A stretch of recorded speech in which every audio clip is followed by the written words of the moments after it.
ઉદાહરણ 1 પૃથ્વીનું દ્રવ્યમાન 6 × 10⁻24 kg છે.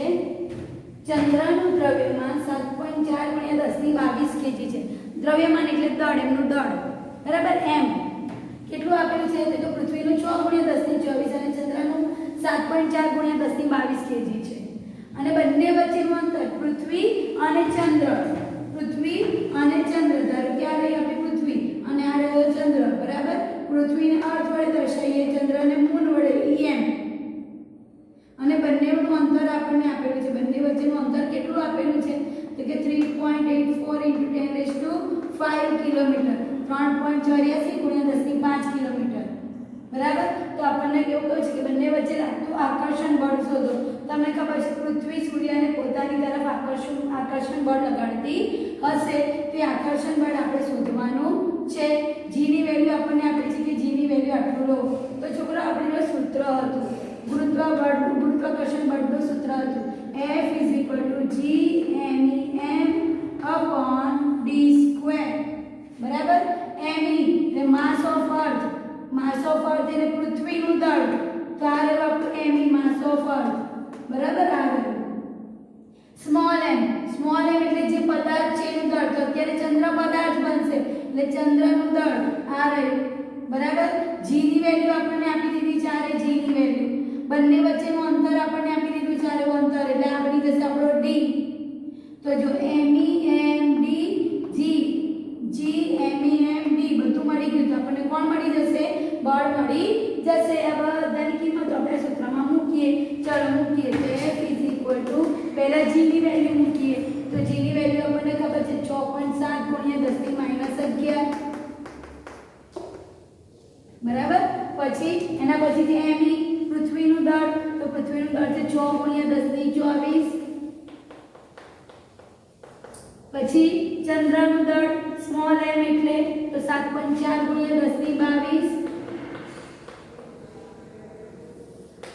બરાબર. એના પછી છે અંતર, નીચે d² એટલે અંતરનો વર્ગ આવશે. અંતરનો વર્ગ એટલે આનો વર્ગ, પણ છોકરાઓ કિલોમીટરમાં છે તો કિલોમીટરને આપણે શેમાં ફેરવવું પડશે? મીટરમાં ફેરવવું પડશે. તો કેવી રીતે ફેરવીશું? જુઓ 3.84 × 10⁵ કિલોમીટરને મીટરમાં ફેરવવું હોય તો ગુણ્યા 1000 કરવા પડે.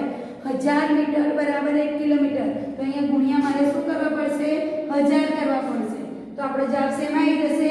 મીટરમાં. હવે તમને ખબર છે 1000 એટલે 10⁵ કહેવાય, બરાબર. તો અહીંયા લખી દઉં છું 10⁵. 1000 નથી લખતી, 10⁵ લખું છું. આવું કેમ કર્યું?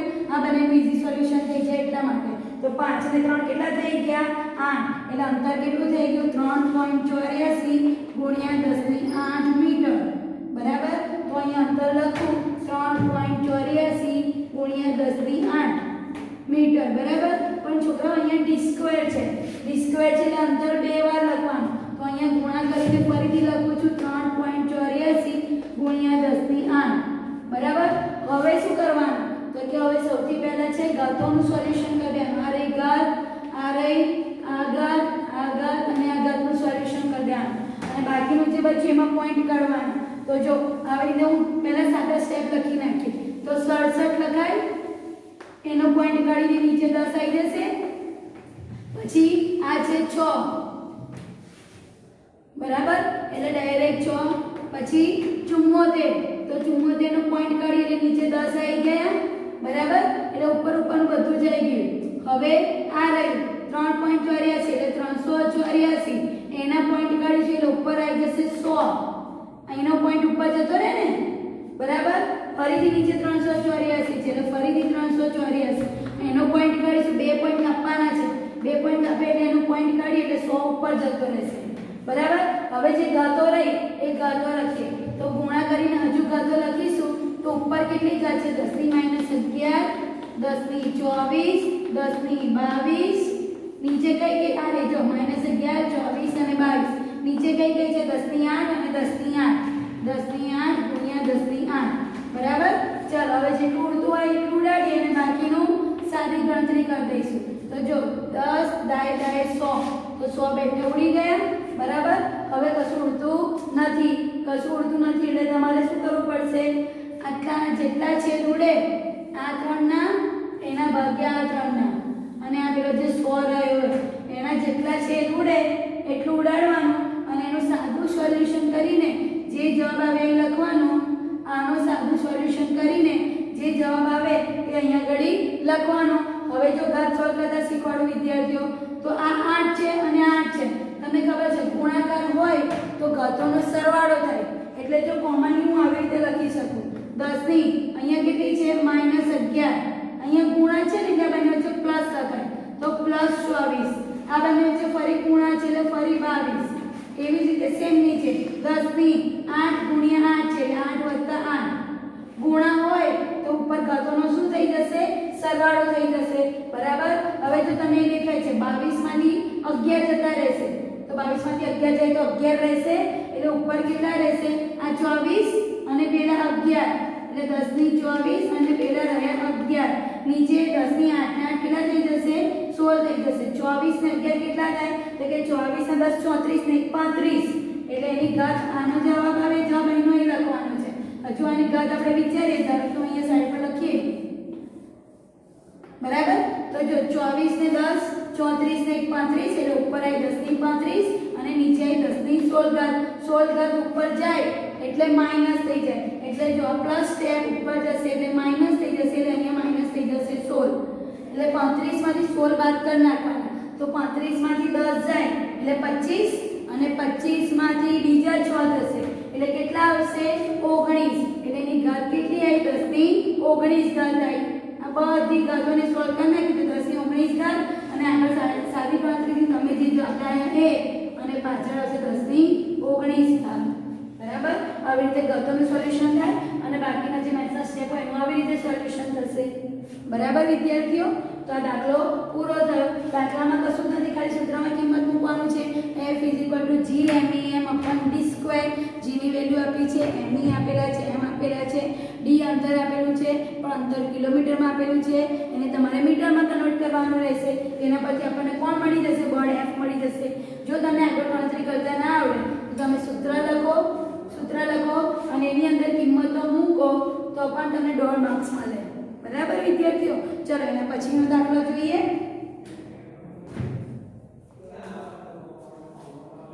ચલો એના પછીનો દાખલો છે ઉદાહરણ નંબર 2. ઉદાહરણ નંબર 2 માં શું કહે છે? એક કાર કૌંસમાં લખ્યું છે રમકડાની, કેમ કે રમકડાની કાર હાજરી પરથી કઈ પડે છે? નીચે. માળિયા જેવું હોય, માળિયા જેવું, એના પછી કાર નીચે પડે છે તો 0.5 સેકન્ડમાં સમય આપેલો છે. 0.5 સેકન્ડમાં નીચે પડે છે તો શું કહે છે? પહેલું, જમીન પર અથડાતી વખતે તેનો વેગ કેટલો હશે? જમીન પર અથડાતી વખતે એનો વેગ કેટલો હશે? આપેલી છે કઈ વસ્તુ? ખાલી સમય જ આપેલો છે. સમય t = 0.5 સેકન્ડ. આટલી જ વસ્તુ આપણને આપેલી છે. બરાબર. ધારો કે આપણે વિચારીએ કે આ છાજલી છે, અહીંયાથી પેલી કાર નીચે પડી અહીંયા અને 0.5 સેકન્ડમાં જમીન પર પહોંચી ગઈ. 0.5 સેકન્ડમાં 0.5 સેકન્ડમાં કાર જમીન પર પહોંચી ગઈ તો તમે એવું કહે છે કે જમીન પર અહીંયા અથડાશે ગાડી ત્યારે એનો વેગ કેટલો હશે આપણે જોઈએ છે. બરાબર. તો ચલો આપણે અચળ પ્રવેગી ગતિના સમીકરણ વિચારીએ. તો પહેલું જ સમીકરણ v = u + at. ચલો એ સમીકરણનો ઉપયોગ કરીએ. v = u + at. બરાબર. કેમ મેં આ સમીકરણનો ઉપયોગ કર્યો? કારણ કે આમાં v શોધવાનો છે એ મળી જશે. વસ્તુ ચાજલી પરથી ગાડી નીચે પડે છે તો પ્રારંભમાં કોઈ વેગ આપતા નથી. એટલે u શું થઈ જશે આપણો? 0. અને નીચે પડે છે એટલે પૃથ્વીના ગુરુત્વાકર્ષણના બળમાં આવી જાય છે તો ગુરુત્વાકર્ષણ બળને કારણે પદાર્થમાં ગુરુત્વ પ્રવેગ ઉદ્ભવે એટલે એ આપણો શું બની જાય? g બની જશે. એટલે આવું થઈ જશે વિદ્યાર્થીઓ. v = 80. u આપણા શું થઈ ગયા? 0. જો હજુ ડિટેલમાં લખો તો u આપણા થઈ ગયા 0 અને અહીંયા બની જશે gt. u કેમ 0? કેમ કે ઉપરથી આપણે છોડી દઈએ છીએ એટલે મુક્ત પતન કરે છે એટલે પ્રારંભમાં કોઈ વેગ હોતો નથી એટલે u 0. v શોધવાના. ચલો કિંમતો મૂકીએ. v g એટલે કેટલા લેવાના? તો ગુરુત્વ પ્રવેગની વેલ્યુ છે 10. સમયગાળો કેટલો છે? 0.5 સેકન્ડ. 0.5 ને પોઈન્ટ કાઢીએ તો તમને ખબર છે નીચે ભાગમાં 10 આવે તો 10 ઉડી ગયા તો v કેટલો આવ્યો? 5 મીટર/સેકન્ડ. બરાબર. આપણો પહેલો જવાબ આવી ગયો. પછી બીજું આપણે શું શોધવાનું કહ્યું છે કે સરેરાશ ઝડપ શોધો. ગાડી જ્યારે ઉપરથી નીચે પડતી હોય એ દરમિયાન સરેરાશ ઝડપ શોધવાની છે. તો સરેરાશ ઝડપનું સૂત્ર શું થશે વિદ્યાર્થીઓ? તો સરેરાશ ઝડપનું સૂત્ર આવું થશે. જો સરેરાશ ઝડપ બરાબર v + u/t 2 sorry v + u/2 બરાબર. તો v એટલે શું? તો કે v એટલે એનો વેગ કેટલો આવેલો 5. u એટલે શું? તો કે પ્રારંભનો વેગ. તો પ્રારંભમાં તો કોઈ વેગ આપતા જ નથી, પ્રારંભમાં આપણે છોડી જ દઈએ છીએ. તો પ્રારંભનો કોઈ વેગ નથી એટલે 0 અને એના ભાગ્યા શું આવી જશે? 2 આવી જશે. તો 5 ભાગ્યા 2 એટલે 5 ના અડધા. તો 5 ના અડધા કેટલા થાય તમને ખબર છે? 2.5 બરાબર. તો સરેરાશ ઝડપ આપણી કેટલી આવી ગઈ? 2.5 મીટર પર સેકન્ડ. 2.5 મીટર પર સેકન્ડ બરાબર. જો 5 ના અડધા ના આવડે તો આપણે સાઈડમાં તમે ભાગાકાર કરી શકો. 5 ભાગ્યા 2 2 દુ 4 5 માંથી 4 4 1 પોઈન્ટ મૂકીને 0 2 5 10 0. તો જવાબ આવી ગયો 2.5. એટલે સરેરાશ ઝડપ આપણી કેટલી આવી ગઈ? 2.5 આવી ગઈ. પછી એના પછી શું કહે છે? તો કે કાપેલું અંતર શોધો. ગાડી જ્યારે અહીંયાથી અહીં પડે છે તો આને કેટલું અંતર કાપ્યું? કેટલું અંતર છે એ અંતર આપણે શોધવાનું છે વિદ્યાર્થીઓ. તો અંતર શોધવા માટે આપણી જોડે અંતરનું સૂત્ર હતું v v0t + 1/2at² બરાબર. ચાલો એ સૂત્રનો ઉપયોગ કરીએ. v ut + 1/2at². પણ આપણે જાણીએ છીએ વિદ્યાર્થીઓ કે પ્રારંભમાં તો કોઈ વેગ હતો જ નહીં, પ્રારંભનો વેગ નતો એટલે u 0 0 ગુણ્યા કશું બી કરીએ તો 0 થઈ જશે. તો d = 1/2 અહીંયા મુક્ત પતન કરે છે એટલે પ્રવેગ આપણો ગુરુત્વ પ્રવેગ થઈ જશે એટલે gt² થઈ જશે બરાબર. તો ચલો કિંમત મૂકીએ 1/2. g એટલે આપણને ખબર છે 10, t² t એટલે આપણને આપેલું છે 0.5 સેકન્ડ એનો વર્ગ એટલે બે વાર લખવાનું. બે વાર લખીએ એટલે 5 ભાગ્યા 10 પોઈન્ટ કાઢી લે નીચે 10 આવી જશે ને એટલે 5 ભાગ્યા 10 ગુણ્યા 5 ભાગ્યા 10 ઉડતું હોય તો ઉડાડીએ. 10 10 ઉડી ગયા. 5 દુ 10 તો ઉપર શું બચ્યા? 5 એકા 5 અને નીચે શું બચ્યા? 2 દુ 4. તો 5 ભાગ્યા આપણે 4 કરીએ સાઈડ પર તો 4 એકા 4 5 માંથી 4 જાય તો 1 પોઈન્ટ મૂકીને 0 4 દુ 8 10 માંથી 8 જાય તો 2 હજુ 0 4 5 20 બરાબર. તો આપણો જવાબ આવ્યો 5 ભાગ્યા 4 અંતર એટલે મીટર લખો તો પણ ચાલે, 5/4 મીટર લખો તો પણ ચાલે, કાં તો એને સોલ્વ કરીએ તો 1.25 મીટર અંતર આવ્યું. એટલે 1.25 મીટર અંતરેથી ગાડી પડે છે. આ અંતર આપણું કેટલું આવી ગયું? 1.25 મીટર બરાબર વિદ્યાર્થીઓ. તો ઉદાહરણ 1 અને 2 અહીંયા આગળ પૂરા થયા.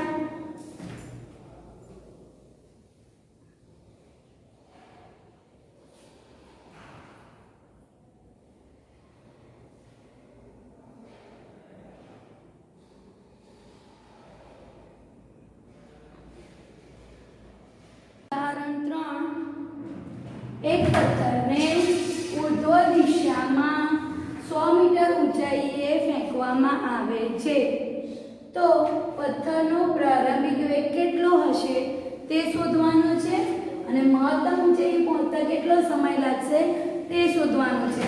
આકૃતિ બનાવીશું તો વધારે ખબર પડશે. આ એક પથ્થર છે વિદ્યાર્થીઓ, એને આપણે ફેંકીએ છીએ તો પથ્થર કેટલો ઉપર જાય છે? તો પથ્થર આટલે સુધી ઉપર જાય છે ધારો કે, અને આટલું અંતર એટલે આપણને આપેલું છે કેટલું અંતર? 10 મીટરની ઊંચાઈ.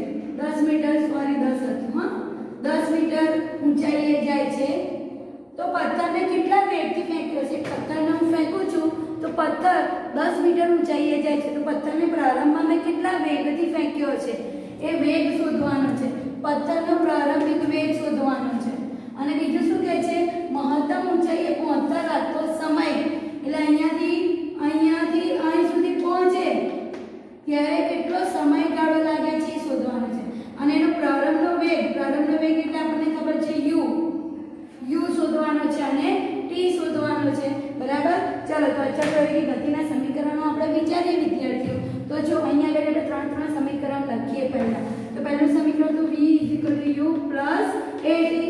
પછી બીજું સમીકરણ હતું d ut + 1/2at². અને ત્રીજું સમીકરણ હતું v² - u² = 2ad. d D લખો કે એસ લખો, અંતર જ છે, બરાબર. તો હવે આપણે વિચારીએ કે આપણે અહીંયા આગળ પ્રારંભિક વેગ જોઈએ છે. પ્રારંભિક વેગ એટલે u. તો u માટે કયું સમીકરણ વાપરીશું? તો જો u આમાં પણ છે, u આમાં પણ છે, u આમાં પણ છે. તો કયું સમીકરણ વાપરીશું? તો આપણને બીજી એક વસ્તુ આપેલી છે વિદ્યાર્થીઓ, ઊંચાઈ આપેલી છે 10 મીટરની ઊંચાઈ. તો ઊંચાઈ આપી હોય અને સમય ના હોય એવું સૂત્ર કયું? તો કે ઊંચાઈ આપી છે એટલે અંતર આપેલું છે, એટલે અંતર આપી એવું તો આ બે સૂત્ર છે, એટલે આ સૂત્ર નહીં વપરાય. હવે આ બંનેમાંથી એક સૂત્ર ફાઇનલ કરવું પડશે. તો અહીંયા જુઓ, સમય વિશે કોઈ વાત કરી નથી, બરાબર. સમય વિશે કોઈ વાત નથી કરી, આમાં તો સમય જોઈએ પણ સમય વિશે તો કોઈ ઇન્ફોર્મેશન નથી, એટલે આ સૂત્ર પણ નહીં વપરાય. તો કયું સૂત્ર વપરાશે? v² - u² = 2as. ચાલો વાપરીએ. v² - u² = 2as, બરાબર. v², અહીંયાથી આપણે પથ્થરને ફેંકીએ છીએ તો પથ્થર ઉપર જશે, એનો વેગ ધીમે ધીમે ઘટશે. 10 મીટરની ઊંચાઈ એનો વેગ 0 થઈ જશે, અને 10 મીટરની ઊંચાઈ વેગ 0 થઈ જશે એટલે પથ્થર પાછો કઈ ફેંકાશે? નીચે તરફ ફેંકાશે. એટલે અહીંયા આગળ કંઈક વેગ હશે, વેગ ઘટતો અહીંયા વેગ 0 થઈ જશે, અને 0 થશે એટલે પથ્થર પાછો કઈ આવી જશે? નીચે આવી જશે. એટલે ઉપર જાય એટલે એનો અંતિમ વેગ શું થઈ ગયો? 0. અંતિમ વેગ 0 થઈ ગયો એટલે v આપણે શું મૂકવાના? 0. ચલો તો v 0 મૂકીએ તો 0 - u² = 2as. તો -u² એ તો આપણે શોધવાના છે. 2m ના m, a એટલે અહીંયા આગળ પથ્થર ઉપર જાય છે તો તમને ખબર છે કે પૃથ્વીના ગુરુત્વાકર્ષણ બળને કારણે આકર્ષણ બળ લાગશે, અને આકર્ષણ બળ લાગશે એટલે પથ્થરમાં ગુરુત્વ પ્રવેગ ઉદ્ભવે, અને ગુરુત્વ પ્રવેગ કઈ બાજુમાં હોય? નીચે. એટલે એવી જગ્યાએ હું શું લખી શકું? ગુરુત્વ પ્રવેગ g.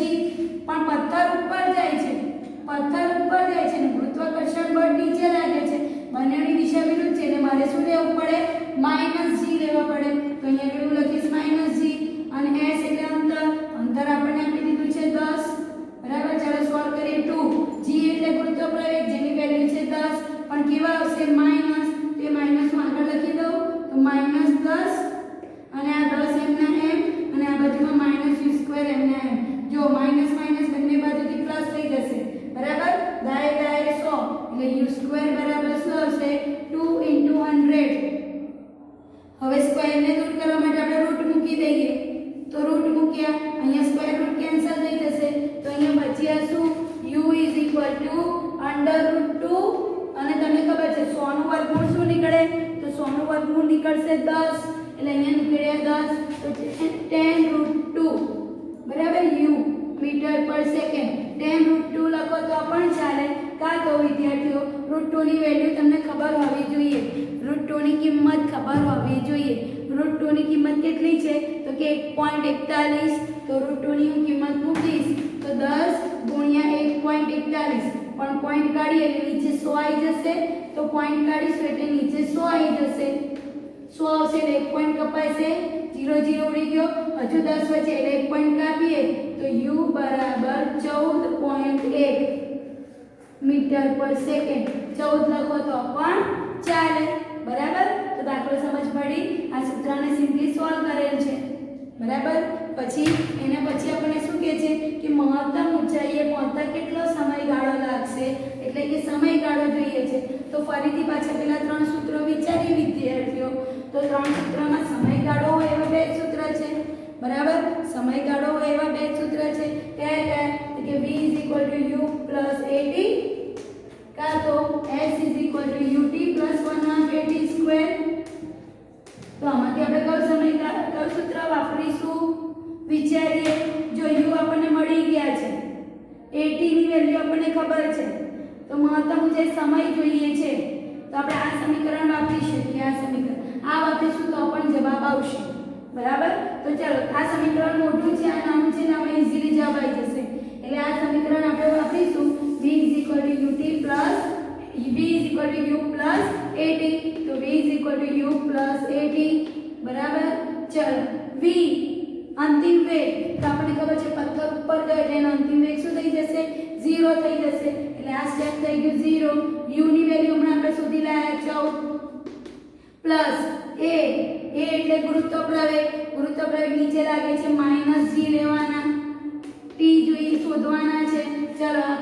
માઇનસ માઇનસ થઈ જશે એટલે 14 માઇનસ જીટી માઇનસ આ બાજુમાં 0 હતો માઇનસ જીટી આ બાજુ જશે એટલે પ્લસ થઈ જશે તો GT is equal to 14 T જોઈએ છે 14 ભાગ્યા જી નીચે જતો રહેશે અને જી ની વેલ્યુ આપણને ખબર છે 10 એટલે 14 ભાગ્યા 10 એટલે કેટલો આવી જશે 1.4 સેકન્ડ સમયગાળો છે એટલે એકમ શું આવશે સેકન્ડ બરાબર તો આ દાખલો અહીંયા ઘડી પૂરો થયો એના પછી સ્વાધ્યાયનો 14મો દાખલો જોઈએ વિદ્યાર્થીઓ તો સ્વાધ્યાયના 14મા દાખલામાં આપણને શું કહે છે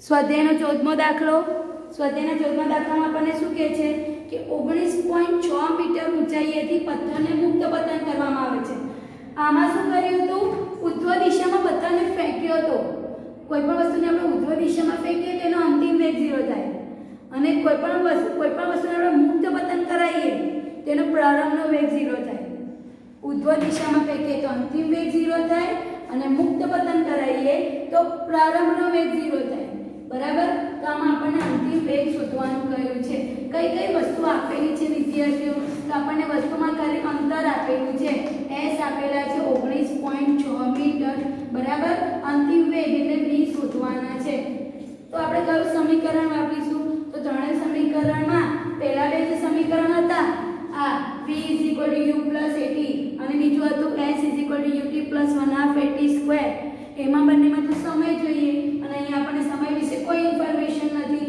એટલે સમયવાળા જે બે સૂત્રો છે એ નહીં વપરાય તો ત્રીજું સમીકરણ કયું બાકી રહ્યું તો ત્રીજું આ બાકી રહ્યું v² - u² = 2as બરાબર અંતિમ વેગ જોઈએ છે અંતિમ વેગ એટલે v શોધવાના મુક્ત પતન કરાવીએ એટલે પ્રારંભનો વેગ શું થઈ જાય 0 થઈ જાય એટલે v² આનો 0 2 મુક્ત પતન કરાવીએ છે એટલે ગુરુત્વ પ્રવેગ બાજુમાં આવશે એટલે ગુરુત્વ પ્રવેગ થશે એની જગ્યાએ બની જશે g અને અંતર s m નું m ચલો v² કિંમતો મૂકી દઈએ 2 ગુરુત્વ પ્રવેગની વેલ્યુ લઈએ છે 10 s અંતર કેટલું છે 19.6 બરાબર તો અહીંયા એક કામ કરીએ પોઈન્ટ કાઢીશું એટલે નીચે શું આવી જશે 10 આવી જશે એટલે 2 * 10 * 19.6 10 10 ઉડી જશે બરાબર તો 196 દુ સ્ક્વેર 2 * 196 બરાબર સ્ક્વેર ને દૂર કરવા માટે શું મૂકી દઈએ રૂટ મૂકી દઈએ તો ચલો 196 નું રૂટ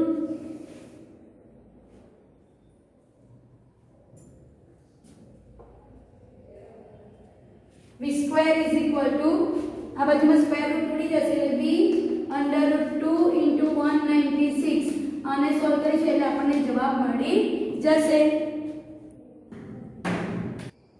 વિદ્યાર્થીઓ આમાં તમારા ગાઈડમાં અથવા તમારી બુકમાં g ની વેલ્યુ 9.8 લીધેલી છે જ્યારે મેં g ની વેલ્યુ 10 લીધી છે બરાબર એટલે મારો જવાબ એ પ્રમાણે આવશે ચાલો એક કામ કરીએ અહીંયા √2 આપણે અલગ અલગ આપી દઈએ તો આ √2 થશે અને √196 થશે તો √2 એટલે આપણને ખબર છે 1.41 અને 196 નું વર્ગમૂળ શું નીકળે તો કે 14 નીકળશે એટલે અહીંયા 14 આવશે પોઈન્ટ કાઢીશું એટલે 141 નીચે 100 * 14 અને ફરીથી તમે કેલ્સીમાં સોલ્વ કરશો એટલે તમારો જવાબ આવી જશે બરાબર તમે અહીંયા g ની વેલ્યુ 9.8 લઈને પણ સોલ્વ કરી શકો છો 9.8 એટલે નિયરલી 10 જ થાય બરાબર તો આ રીતે સોલ્વ કરશો તો પણ ચાલશે અને તમે આટલો જવાબ લખશો આ જવાબ લખશો તો પણ તમારો જવાબ વેલિડ છે બરાબર તો અહીંયા દાખલો પૂરો થયો